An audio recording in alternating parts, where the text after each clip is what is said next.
Kocapa kang wis ana ing gapuraning pawiwahan.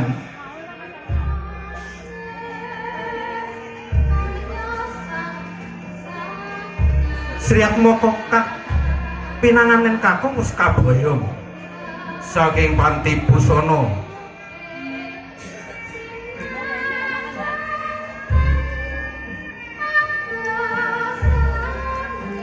Katon gumbira ing Wardaya Hangkerantu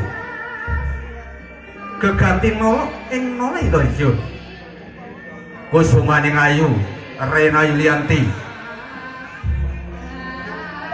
tanggap ing sang Smita sang temane putri siga amrapa ingkang Raka garwa.